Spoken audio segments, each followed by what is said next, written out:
ایسے حکمران, ایسے سیاستدان جنہوں نے کچھ ڈیلیور نہیں کیا, ان سے ہٹ کے ہم نوجوانوں کو آگے لے کے آئیں گے. لیکن پھر ہم نے دیکھا کہ آل آف اے سڈن بہت سارے وہ چہرے جو گزشتہ حکومتوں میں بھی تھے وہ آپ کے ساتھ کھڑے ہوئے نظر آئے, جس سے ایک سوال یہ پیدا ہوتا ہے کہ وہ کیا یہ تبدیلی آپ کے اندر, آپ کی سوچ کے اندر کارتوس بولتے ہیں وہ کیسے آئی؟ یعنی ایک سونامی باہر آئی, ایک پارٹی کے اندر سونامی آ گئی.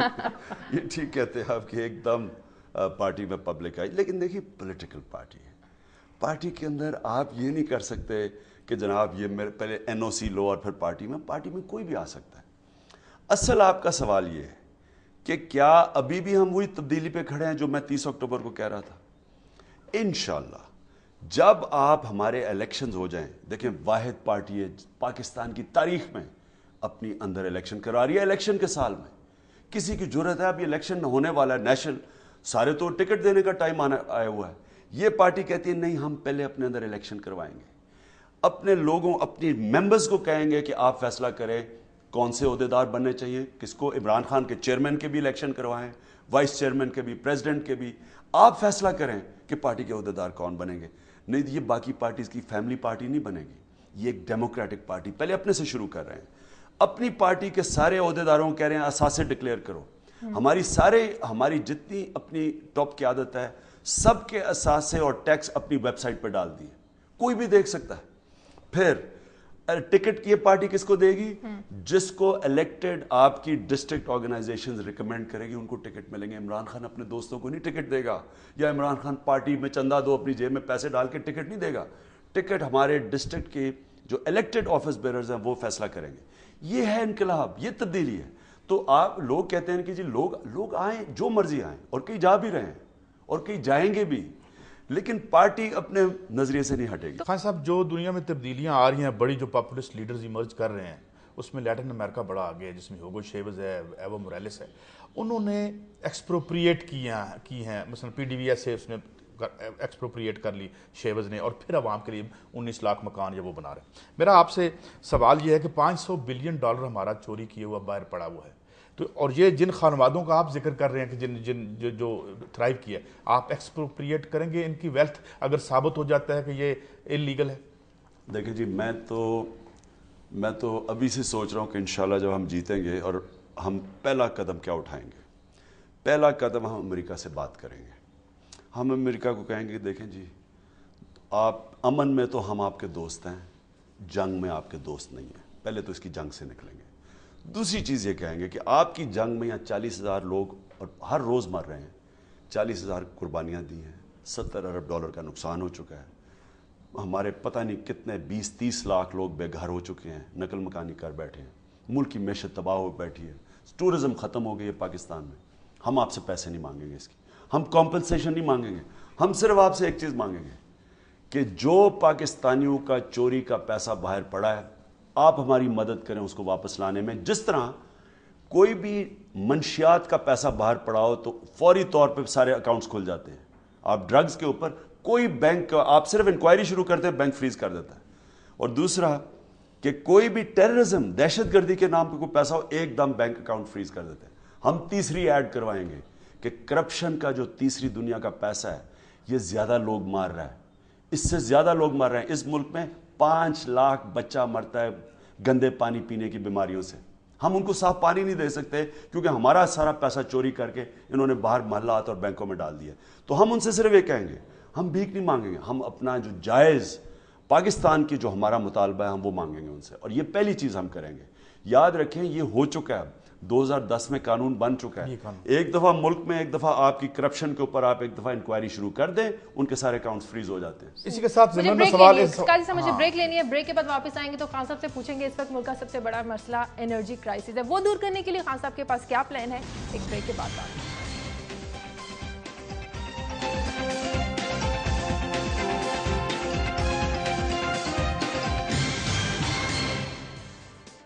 بریک کے بعد خوش آمدید.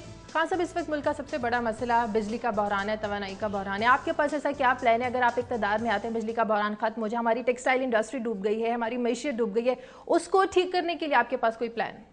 دیکھیں جی سمپل ہے. آپ کی جو انسٹالڈ کیپیسٹی ہے اس وقت پاکستان میں ہماری وہ ہے کوئی 22,000 میگا واٹ. اس وقت چلیں اس میں سے یہ کہہ دیں کہ کئی پرانے ہو گیا سسٹم چلیں گے تو 18-19 ہزار تو ہے. ڈیمانڈ اس وقت پاکستان کی 15,000 ہے, گر کے 15,000 پہ آ گئی ہے, اور جو ہم بجلی پروڈیوس کر رہے ہیں وہ 10,000 میگا واٹ.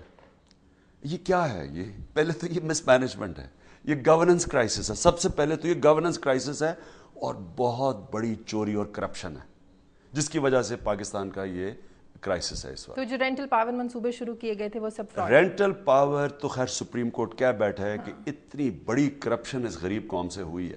اصل میں قیمت نیچے آئے گی. ہم نے پورا پروگرام دیا ہے کہ 2.5 سالوں تک ہم سمجھتے ہیں کہ ہم کول بیس پلانٹس کر دیں گے, تیل سے کول پہ آدھی قیمت, یعنی وہ آدھی کاسٹ پہ بجلی پروڈیوس کریں گے. صرف آپ بجائے اس میں تیل ڈالیں وہ کوئلے کے پلانٹس کر دیں. تو مینجمنٹ ہے, پھر ایک میڈیم ٹرم ہے, پھر ایک لانگ ٹرم ہے. لانگ ٹرم میں تو آپ کو اپنی جو ہماری ریسورسز ہیں وہ ہیں, گیس ہیں, کوئلہ ہے, تھر کا کوئلہ ہے, اتنا زیادہ یہاں ہائیڈرو الیکٹرک پوٹینشیل ہے, سب سے سستی بجلی وہ ہے.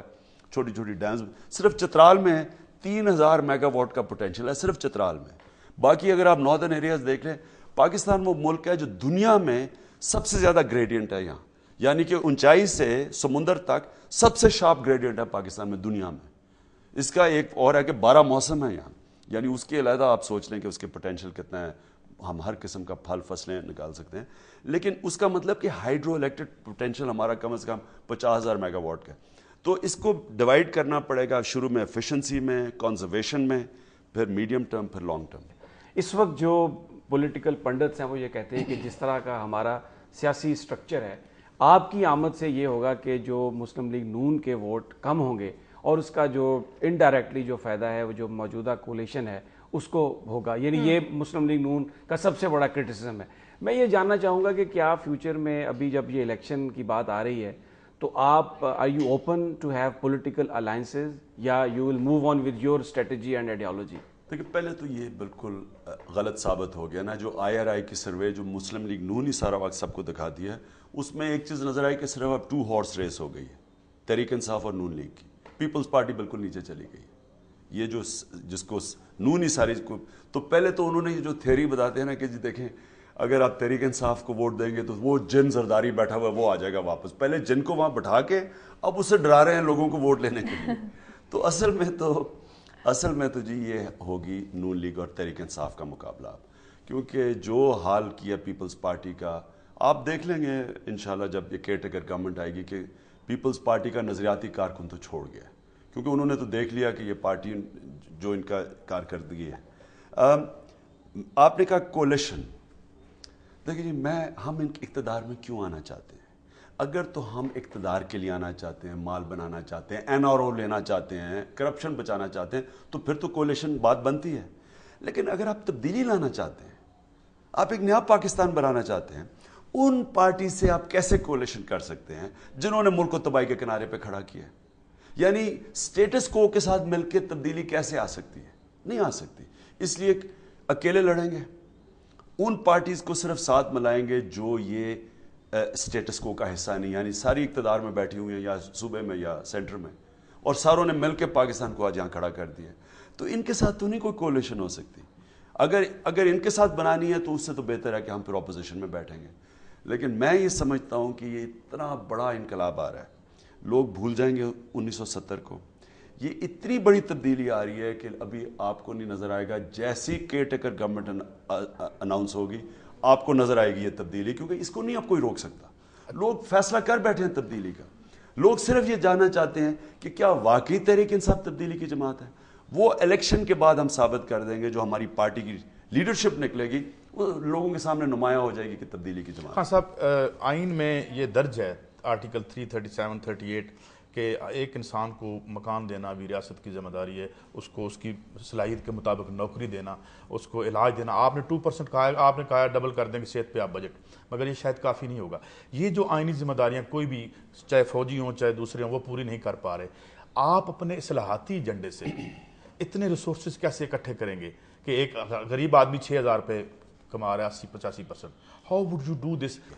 دیکھیے جی میں آپ کو ایک بات بتا دوں کہ آپ نے شروع میں جو بات کی تھی, آپ نے جو لیٹن امریکن ممالک مثلا وینزویلا کی آپ نے بات کی, پھر کیوبا کی، یہ 2 اسٹیٹس ہیں.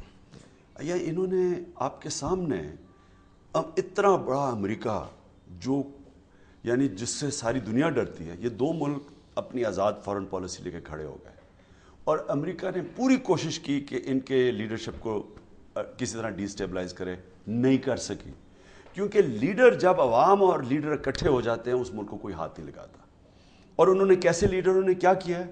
انہوں نے عوام کے لیے پالیسیز بنائی ہیں، اپنی عوام کو. ہیوگو چاویز نے بھی، فیڈل کیسٹرو نے بھی عوام کے لیے سب کچھ کر دیا، ان کی بنیادی ضروریات پوری کر دی ہیں. پالیسی بنتی ہے عوام کو سینٹر سٹیج پہ رکھ کے. یہاں پالیسی بنتی ہے 1% اوپر جو بیٹھا ہوا طبقہ، باقی کوئی جو نیچے ہے کوئی فکر نہیں ہے کہ وہ تباہ ہو رہے ہیں. نہ ان کے لیے تعلیم پڑھ بھی لیتے ہیں تو بے روزگار، نہ ان کے لیے کوئی ہسپتالوں میں علاج، نہ ان کے لیے روزگار. یعنی یہ صرف ملک بنا ہوا چھوٹے سے طبقے کے لیے، اور پالیسیز بھی اسی کے لیے بنتی ہے. یہ نظام نہیں چل سکتا، ملک تباہی کی طرف جا رہا ہے، یہ سول وار کی طرف جا رہا ہے. میں نے جب یہ جو توہین رسول ہوا، اور میں نے یہاں جب میں گیا اب تقریر کرنے کے لیے اسلام آباد میں اپارا چوک، تو جب میں نے واپس آ رہا تو میں نے جو نوجوان دیکھے وہاں، میں نے ان کی شکلوں پہ ایک ایسا غصہ دیکھا، ان کا کوئی تعلق نہیں تھا. یہ ویسے نکلے ہوئے تھے. ایک تو وہ تھے کہ جو توہین رسول کے لیے نکلے ہوئے تھے، ایک وہ تھے جو کہ اینٹی امریکہ کی وجہ سے نکلے ہوئے تھے، لیکن ایک وہ بھی کلاس نکلی جو صرف ان کا معاشرے غصہ ہے کہ ان کو اس ملک نے کچھ بھی نہیں دیا، وہ کچھ بھی نہیں دے رہا، ان کا کوئی حصہ ہی نہیں ہے پاکستان میں. یہ اگر اسی طرح چلتا رہا، میں آپ کو یہاں بتاؤں کہ امیر آدمی یہاں گھروں میں اتنے بڑے قلعے بنائے گا جس طرح صدر زرداری اپنے قلعوں میں رہتا ہے، امیر لوگ بھی قلعوں میں رہیں گے. کیونکہ ایسی یہاں اب جب لوگ گزارا ہی نہ کر سکے تنخواہوں پہ، اتنی مہنگائی آپ کر دیں کہ لوگوں کی بیچاروں کی تنخواہیں ہفتے میں ختم ہو جائیں، وہ کیا ہوگا اس ملک میں؟ ہاں صاحب، ضمناً ایک بات، پاکستان میں واحد وزیر خزانہ تھے ذوالفقار علی بھٹو کے مباشرتاً جو ہم نے انڈیجنسلی لگائے تھے، ورنہ ہمیں باہر سے ہی ملتے ہیں. آپ کیا کریں گے؟ آپ امریکہ کو رجسٹ کریں گے، IMF ورلڈ بینک کو رجسٹ کریں گے کہ بھئی آپ کی مرضی کا وزیر خزانہ ہوگا if you become the prime minister؟ Imran Khan نے کبھی کسی کی نہ نوکری کی ہے، نہ غلامی کی ہے، اور نہ کر سکتا ہے. یہ جو ہے میں اچھا ایک وجہ میں آپ کو یہ بتاؤں، ایک وجہ میرے سیاست میں آنے میں یہ تھی، میرے ماں باپ، مجھے یاد ہے ہم چھوٹا سا میں تھا، اتنے خوش ہوتے تھے کہ تمہیں نہیں پتا تم آزاد ملک میں پیدا ہوئے. میرے ماں باپ غلام ہندوستان میں پیدا ہوئے تھے، ہمیں بچپن سے بتاتے تھے. اور ہم نے آہستہ آہستہ دیکھا اپنے ملک کو، ایک کوئی وہاں سے باہر سے کوئی گورا آ جاتا ہے، پیروں میں پڑے ہوئے ہوتے ہیں، وزیر ایسے کھڑے ہوتے ہیں سامنے. مجھے یہ جو شرمندگی ہوتی تھی ان کو دیکھ کے، اور باہر جاتے تھے لائنوں میں، جی پیسے مانگنے جا رہے ہیں، کوئی اچھا جی وزیر اعظم باہر جا رہا ہے، کامیاب دورہ سے واپس آئے، کیا جی بھیک مانگ کے آ گئے ہیں واپس. یہ جو بے شرمی کی زندگی ہے. دیکھیں بات قومی غیرت بہت بڑی چیز ہوتی ہے، انسانوں میں فرق ہی غیرت کرتی ہے. میں غیرت کی وجہ سے وہ کام نہیں کروں گا جو ایک بے غیرت آدمی کرے گا. میں قومی غیرت کی وجہ سے میں بھیک نہیں مانگوں گا. ہم اپنے خرچے کم کر دیں گے لیکن ہم اپنے پیسے اکٹھا کریں گے. امریکہ سے تعلقات کیسے آپ لے کر چلیں گے؟ ذرا سی ہم ان سے دو ٹک ہمارے سیاستدان بات کرتے ہیں، ہماری امداد بند ہو جاتی ہے، ہمیں دھمکیاں آنے لگتی ہیں، آپ کیسے ان تعلقات کو لے کر چلیں گے؟ ہم کیوں امداد لے رہے ہیں؟ یہی تو سوال ہے. آپ مجھے بتائیں نا شازیہ، ہم سب ہیں، جس وقت آپ کسی آدمی سے بھیک مانگیں گے وہ آپ کے اوپر ترس تو کھا جائے گا لیکن آپ اس کی نظر میں گر جائیں گے. کوئی بھیک مانگنے والے کی عزت نہیں کرتا. ہم کیوں اپنے آپ کو بے عزت کرتے ہیں؟ امریکہ سے آپ دوستی، میں نہیں کہہ رہا لڑائی کریں، لیکن آپ ان کے اوپر کیوں، آپ ان کو اپنے اوپر آپ جب ان سے پیسے مانگتے ہیں، ان سے قرضے لیتے ہیں، پھر آپ ان کو ان کی غلامی کرنی پڑتی ہے، پھر ان کی جنگ لڑنی پڑتی ہے، پھر اپنے لوگ مروانے پڑتے ہیں. اس کے لیے آپ کو اپنی معیشت کو اتنا اسٹرانگ کرنا ہوگا کہ ہمیں قرضوں کی ضرورت نہ پڑے، ہمیں امداد کی ضرورت نہ پڑے. جو شازیہ اس ملک کو بچائے گا وہ سب سے پہلے اس پاکستانی قوم سے ٹیکس اکٹھا کرے گا، بڑھا کے نہیں، لوگوں کو اعتماد لے کے انسپائر کر کے پیسہ اکٹھا کرے گا اور کرپشن ختم کرے گا. کیونکہ کرپشن کے اوپر آپ قابو پا لیں آپ خود کفیل ہو جاتے ہیں. وزیر اعظم بننے کے بعد عمران خان کی پہلی ترجیح کیا ہوگی؟ پہلے تو یہ جو گورنر ہاؤسز کی دیواریں ہیں نا، یہ میں نے توڑوانی ہے. اچھا، یہ انگریزوں کے غلامی کے سمبل ہیں. آپ سوچیں، ایک طرف لوگ بھوکے مار رہے ہیں، ایک طرف ایک گورنر ہاؤس اتنے بڑے کے اندر ایک آدمی بادشاہ کی طرح رہ رہا ہے. یہ کیا بات، یہ کوئی عقل بنتی ہے؟ گراؤنڈ ہے نہیں بچوں کے لیے، کھیلنے کے لیے کوئی جگہ نہیں ہے، کوئی سیر تفریح کے لیے جگہ ہی نہیں ہے، اور وہ ایک بادشاہ سلامت اتنے بڑے گورنر ہاؤس میں رہ رہے ہیں. تو پہلے تو دیواریں گرا کے ان کو پبلک پارکس بنا لیں. گورنر ہاؤسز کو ہم نے لائبریریز بنانا ہے. یہ سمبولک ہے. آپ نے ایک طرف عوام کو اور نوجوانوں کے لیے کوئی کھیلنے کی جگہ نہیں ہے, ایک تو وہ دینی ہے سمبولک. دوسرا یہ ہے کہ آپ نے تعلیم کو اس ملک میں ایک ایمرجنسی کہنا ہے کہ ہم نے اپنے آپ کو تعلیم دینی ہے, اس لیے ان کو ایجوکیشنل یا لائبریری ہو, ایجوکیشنل انسٹیٹیوٹس بنے. اچھی پرانی بلڈنگز ہیں, ان کو نہ گرایا جائے, لیکن میں ایک آدمی نہیں بیٹھے گا, یہ قوم کی ملکیت بن جائیں گے. اچھا خان صاحب آپ کریں گے ہم بھی کر سکتے ہیں, زرعی اصلاحات کریں گے آپ کا پروگرام تو میں نے دیکھا تھا, مگر اس میں بڑے تھوڑے پیسے, آپ ایک گاؤں کو 1 کروڑ کا کوئی بات تھی, اس کے بعد شاید ابھی کچھ آیا نہیں نیا. آپ کے پروگرام کیسے امپاور کریں گے؟ 1% لوگ جاگیرداری کا ہم روز رونا روتے ہیں, سرمایہ دار بھی یہی بن گئے, جاگیردار بھی یہ, تو ان کو کیسے توڑیں گے آپ, ان کی پاور بیس کو گاؤں میں؟ ایکچولی جاگیردار تو اس دن, یہ جو جاگیردارانہ نظام ہے اسی دن ختم ہو جائے گا جب وہ نہ تھانے کو کنٹرول کر سکے, نہ بیوروکریسی کو کنٹرول کر سکے, نہ فنڈز اس کے پاس ہوں, نہ فنڈز بھی تو اسی کے پاس آ جاتے ہیں, ایم این اے بن جاتا ہے, فنڈز بھی وہ لے جاتا ہے. تو جب یہ سیدھے آپ ڈائریکٹلی گاؤں کے لیول کے لوگوں کو امپاور کر دیں گے, وہی اپنا تھانے کے اوپر گاؤں کے لوگوں کی کمیٹی اس کو اوورسی کرے, ڈائریکٹ فنڈز آپ کے گاؤں میں جائیں, اب وہ اسکول اپنے خود چلائیں, اپنے بیسک ہیلتھ یونٹ ان کے نیچے آ جائیں, ڈیولپمنٹ فنڈ آپ ڈائریکٹلی ان کو دے دیں. تو جب آپ لوگوں کے اختیارات دے دیں گے, کیونکہ انگلینڈ میں بہت بڑے بڑے جاگیردار ہیں, میرا ایک دوست ہے, اس کی ایک سمندر سے زمین ہوتی ہے, دوسرے پایا, لیکن وہ ایک اپنے جو چھوٹا سا مظاہرہ بھی ہے اس کا ایک حق کی خلاف ورزی نہیں کر سکتا, وہ عدالت میں جا سکتا ہے. تو امپاور کیا ہوا لوگوں کو, زمین اگر ہے بھی تو لوگ, پاکستان میں لینڈ ریفارم ہونی چاہیے نہیں, اس کی ہماری ڈبیٹ ابھی پارٹی کے اندر چل رہی ہے کہ اس کا, کیونکہ اس کے فائدے کیا, نقصانات کیا ہے. لیکن یہ کہ آپ جاگیردارانہ نظام توڑنا ہے, جو یہ فیوڈل سسٹم ہے, فیوڈل مائنڈ سیٹ ہے, اس کے لیے تو جب آپ بلدیاتی نظام کو ٹھیک کریں گے وہ ٹوٹ جائے گا.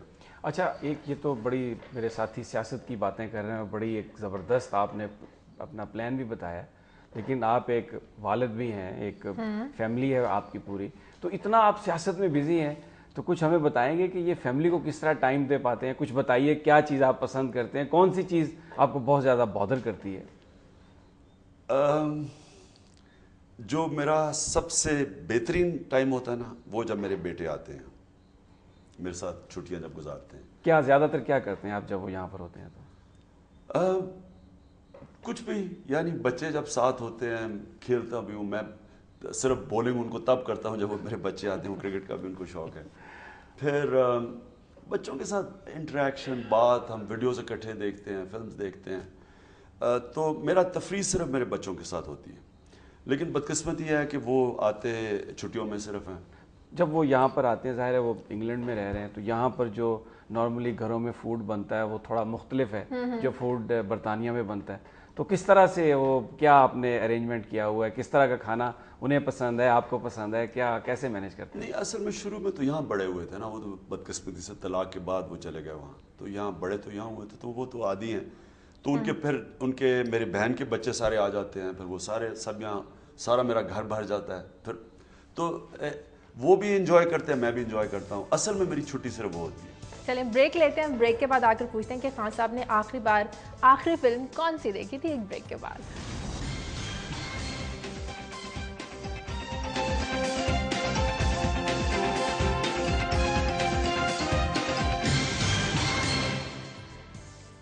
بریک کے بعد خوش آمدید.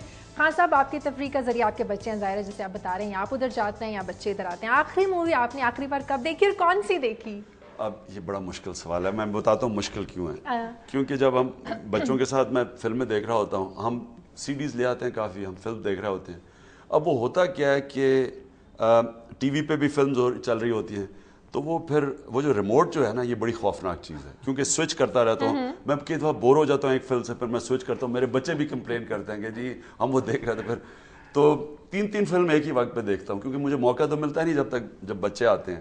تو میں سوچ رہا ہوں کہ میں نے کون سی آخری فلم دیکھی تھی, ابھی مجھے یاد نہیں, کیونکہ 3 اکٹھی پاکستانی دیکھی. مجھے ایک, میں آپ کو بتاؤں, مجھے ایک فلم بڑی پسند آئی, وہ سی ڈی ہم دیکھ رہے تھے, وہ دھوبی گھاٹ.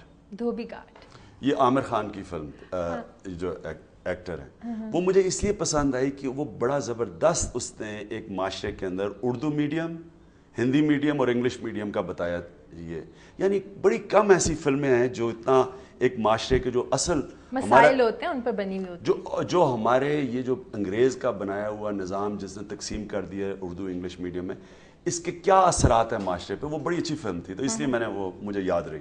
سو واٹ سیڈنز یو، کیا چیز آپ کو اداس کرتی ہے؟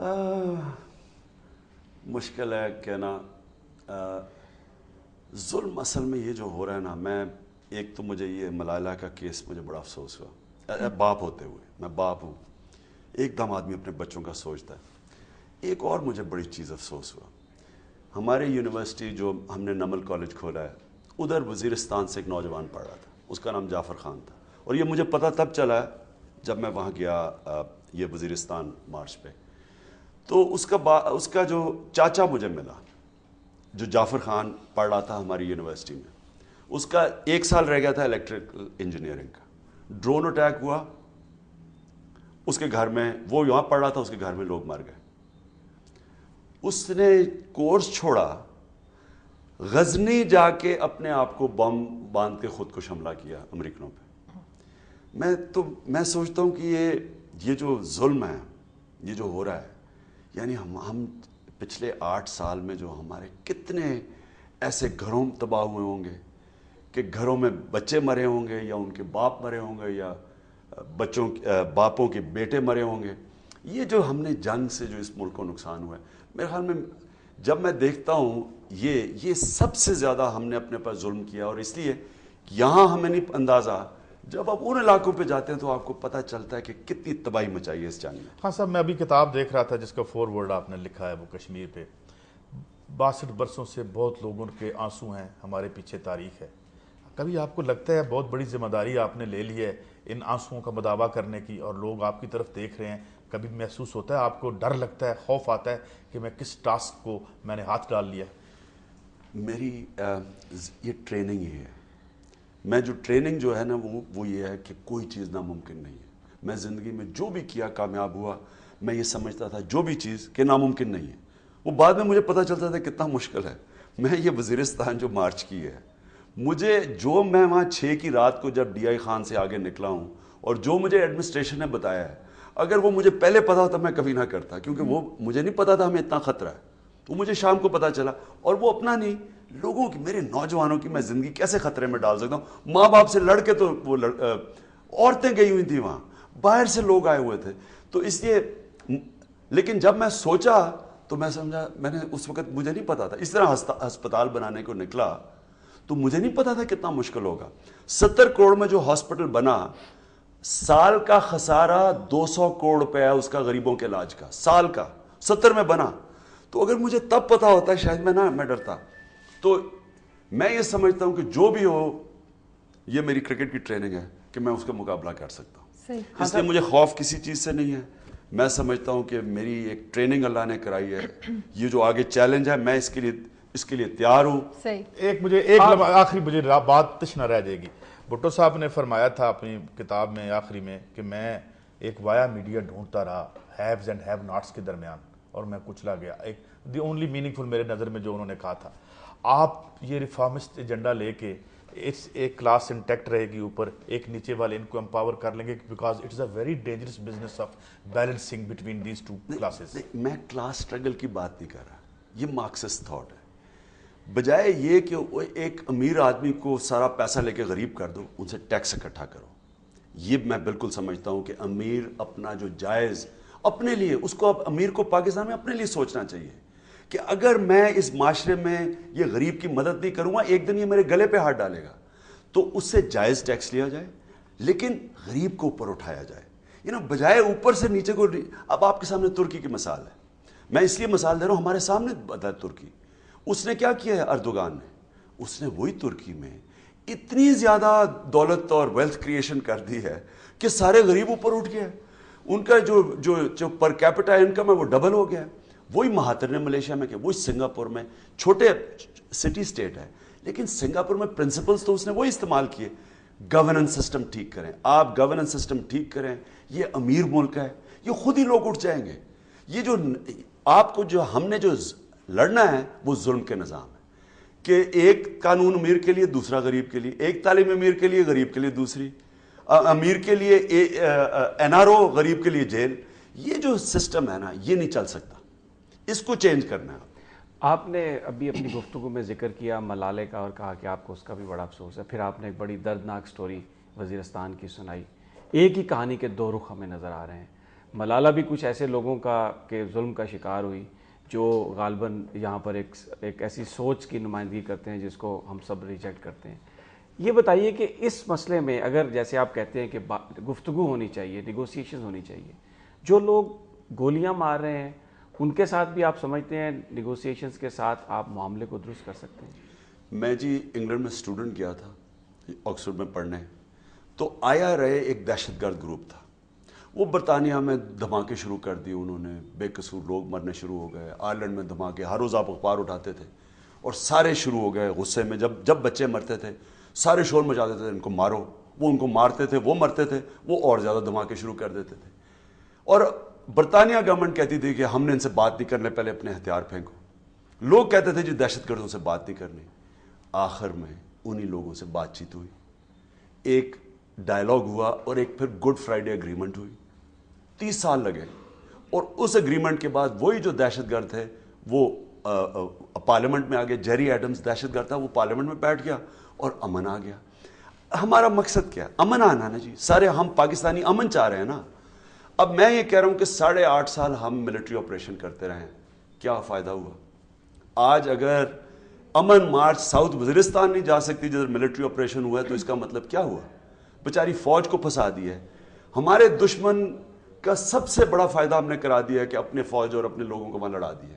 اور وہ ہمارا دشمن چاہے گا کہ 8 سال اور 10 سال اور فوج پھنسی رہے. پاکستان کو تو دیوالیہ نکل گیا. اس لیے یا آپ ملٹری سولوشن کر سکتے ہیں یا پولیٹیکلی سولوشن کر سکتے ہیں, اور کوئی تیسرا راستہ نہیں ہے. میں پہلے دن سے کہہ رہا ہوں کہ ملٹری سولوشن کوئی سولوشن نہیں ہے. نہ بلوچستان میں ہوا, نہ ایسٹ پاکستان میں ہوا, نہ ہندوستان کشمیر میں ملٹری سولوشن کر سکا. ملٹری سولوشن صرف ایک پولیٹیکل سولوشن کا چھوٹا سا تو ہو سکتا ہے, لیکن ملٹری سولوشن کچھ نہیں کر سکتا. امریکہ افغانستان میں نہیں کر سکے. اس لیے میں آج بھی یہ کہتا ہوں پولیٹیکل ڈائلاگ شروع کریں, لیکن پہلے امریکہ کی جنگ سے نکلیں. جب تک آپ امریکہ کی وہ ڈرون بھی انہی لوگوں کو مارے جن لوگوں کو ہماری فوج مارے, اور لوگوں کو وہ کہیں گے جی امریکہ کی جنگ فوج لڑ رہی ہے, انہوں نے خود کش حملے کرنے, دہشت گردی رہے گی. پہلے فاصلہ کریں, عوام کو اپنے ساتھ ملائیں, اور یہ جنگ جیتی جا سکتی ہے. آخر میں اپنی طرف سے جو ایک سوال آپ سے کرنا چاہتا ہوں, پنجاب میں کیونکہ آپ نے یوتھ کو بڑا اٹریکٹ کیا, تو ہم نے دیکھا کہ شہباز شریف صاحب نے پہلے لیپ ٹاپ دیے, اب اس کے بعد مستقل وہ یوتھ فیسٹیول کر رہے ہیں. یہ جو انہوں نے یوتھ کو اٹریکٹ کی پالیسی اختیار کی ہے, کیسے اس کا سدباب کریں گے آپ, کیا کریں گے آپ بھی کوئی لیپ ٹاپ دینے والے ہیں؟ شہباز شریف یہ نہیں جانتے کہ کوئی یوتھ ہیں, یہ کوئی بھیڑ بکریاں نہیں جو خریدی جا سکتی ہیں. یہ سوچنے والے لوگ ہیں, یہ جنون رکھتے ہیں, یہ فیصلہ کر بیٹھے ہیں. یہ لیپ ٹاپ بھی ان سے لیں گے, لیکن ووٹ انہوں نے تحریک انصاف کو ڈال لیے. ان کے دل سب کے تحریک انصاف کے ساتھ ہیں.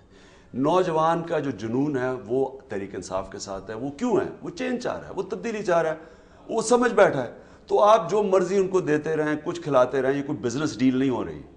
یہ انسان ہیں جو فیصلہ کر بیٹھے ہیں. لیکن آپ بھی کوئی کیمپین شروع کریں گے یوتھ کانٹیکٹ؟ ہماری ہو چکی ہے کیمپین, تو ہماری شروع ہے. ہم نے تو پارٹی نے الیکشن کروانا ہے, نوجوانوں کو کہہ رہے ہیں آپ کھڑے ہو اور آپ اس پارٹی کی قیادت سنبھالیں. یہ واحد پارٹی ہے پاکستان کی تاریخ کی جو نوجوانوں کو صرف یہ لیپ ٹاپس نہیں دے رہی, وہ کہہ رہی ہے آپ اس کی قیادت سنبھال سکتے ہیں, آپ الیکشن لڑیں اور پارٹی میں اوپر. اچھا, جب آپ نوجوانوں کو دیکھتے ہیں, ہاتھوں میں انہیں ڈگریاں لی ہوئی ہیں, روزگار انہیں مل رہی ہے, جب آپ ان کے چہروں کو دیکھتے ہیں تو آپ کے ذہن میں پہلا کیا خیال آتا ہے کہ ہمیں نوجوانوں کے لیے سب سے پہلے یہ کرنا چاہیے؟ دیکھیں, ہمیں نوجوانوں کو نوکریاں چاہتے ہیں, کیونکہ آپ کی جماعت لاتی ہے, نوجوانوں کی جماعت تعلیم چاہتے ہیں, نوکریاں چاہتے ہیں, ایک آزاد ملک چاہتے ہیں, خودداری چاہتے ہیں, عزت, ہر ایک پاسپورٹ کی عزت چاہتے ہیں. نوجوان پاکستان کا یہ چاہتا ہے. دیکھیں, نوجوان کو سب سے زیادہ تکلیف ہوتی ہے جب ہمارا وہ دیکھتا ملک غلامی کر رہا ہے. میں چھوٹا بھی تھا تو مجھے اتنی تکلیف ہوتی تھی اور اتنی فخر بھی ہوتا تھا کہ جب ہم پاکستان کرکٹ کی فیلڈ کے اوپر ہم جب مقابلہ کرتے تھے دنیا کا تو ہم فخر ہوتا تھا, ساری قوم ہمارے ساتھ کھڑی ہوتی تھی. اور جب آپ کو یہ تاثر ہوتا ہے کہ آپ کسی کے غلام ہیں اور آپ سے کوئی زیادہ آپ کسی سے بھیک مانگ رہے ہیں, یہ نوجوان سب سے زیادہ اس کو اس کی تکلیف ہے. انشاءاللہ اس کی ہم خودداری بھی اس کو خوددار قوم بنائیں گے جو نوجوان چاہتا ہے. لیکن خوشحالی تو تب آئے گی جب گورننس سسٹم ٹھیک ہو, کرپشن ختم ہو. خوشحالی آ گئی تو نوجوانوں کو یہاں نوکریاں ملیں گی, اور انشاءاللہ ایک دن آئے گا, میں اللہ سے دعا کرتا ہوں کہ باہر سے یہاں لوگ نوکریاں ڈھونڈنے آئیں. اچھا خان صاحب, آخری بات میں کرنا چاہتا ہوں, کرکٹ کی بھی بات کروں. رچی بینو کو میں سن رہا تھا کہ آپ نے ان شوٹر انوینٹ کیا تھا, آپ پہلے آدمی, اور پھر کرکٹ کی فاسٹ بالنگ کی ایک کمپلیکشن یا ایک تاریخ بدل گئی. اس پہ کیا کمنٹ کریں گے؟ اس میں آپ کا کتنا کردار تھا, وہ جو ہم دیکھی, ہم نے بھی جوانی میں دیکھا آپ کو. وہ میں خود ہی کرکٹ کے دن بھول چکا ہوں, اتنی دیر ہو گئی اب کرکٹ چھوڑے ہوئے. لیکن میں ایک چیز ہے وہ چھوڑ, میں اصل میں مجھے بڑی تکلیف ہوتی ہے. میرے بیٹے بھی, وہ دونوں حالانکہ وہ رہتے انگلینڈ میں ہیں, پاکستان کے ساتھ ان کے دل دھڑکتے ہیں, وہ بیچارے وہ اتنے مایوس ہوتے ہیں جب پاکستانی ٹیم برا کرتی ہے, اور مجھے بھی ہوتا ہے لوگوں کو دیکھ کے.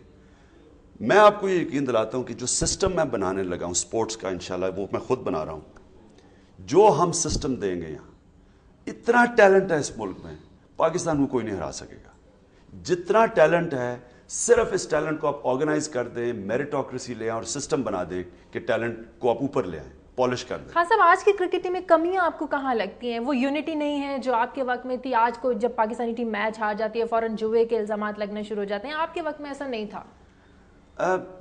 ہاں, جوا تو خیر ہوا اور برا ہوا, اور وہ میں ایک ملک کے اندر اوور آل جب آپ کی اخلاقیات ختم ہو جائیں, جب بڑے بڑے کرپٹ لوگ آپ کے ملک کی قیادت سنبھال لیں, تو آپ پھر ایک کرکٹر کو کیا کہیں گے؟ دیکھنا, ایک مولانا رومی سے کسی نے پوچھا قوم کیسے مرتی ہے, مولانا رومی نے کہا جب قوم اچھے اور برے کی تمیز ختم کرتی ہے مر جاتی ہے. تو آپ جب مورل کولیپس ہوتا ہے نا, تو جب ملک کے اندر اوپر سے کولیپس آئے تو آپ کرکٹر کو کہہ رہے ہیں تم ایماندار ہو جاؤ, اور باقی اوپر ڈاکے مارے اور وہ بڑے بڑے عہدے سنبھال لیں. تو انشاءاللہ اصل میں پاکستان کا آپ کو سسٹم ٹھیک کرنا ہے. آپ یاد رکھیں اسپورٹس میں اتنا ٹیلنٹ ہے, یہ بڑے لوگوں کو فخر ہوگا جب یہ ایک سپورٹنگ پاور بنے گا پاکستان. صحیح. پروگرام کا وقت ختم ہو رہا ہے, جاتے جاتے پاکستانیوں کے لیے کوئی میسج دیجیے. بس میری اللہ سے دعا ہے کہ اگلی عید, چھوٹی اور بڑی عید, ایک نئے پاکستان میں ہوگی. واو, انشاءاللہ. بہت شکریہ خان صاحب آپ کا, سمیع صاحب آپ کا شکریہ, قائد صاحب آپ کا شکریہ. تحریک انصاف کے چیئرمین کی آپ نے عمران خان کی باتیں سنی, ان کی پالیسی کیا ہے, ان کا ایجنڈا کیا ہے, آپ کو پتہ چل چکا ہوگا. ہر پارٹی کا اپنا ایجنڈا ہے, ہر پارٹی کی اپنی پالیسی ہے, لیکن پھر بھی ووٹ آپ کا مستقبل ہے, اس کا فیصلہ آپ نے کرنا ہے, اور آپ کا مستقبل آپ کے ہاتھ میں ہے. ہمیں اس پروگرام سے اجازت دیجیے. اللہ حافظ.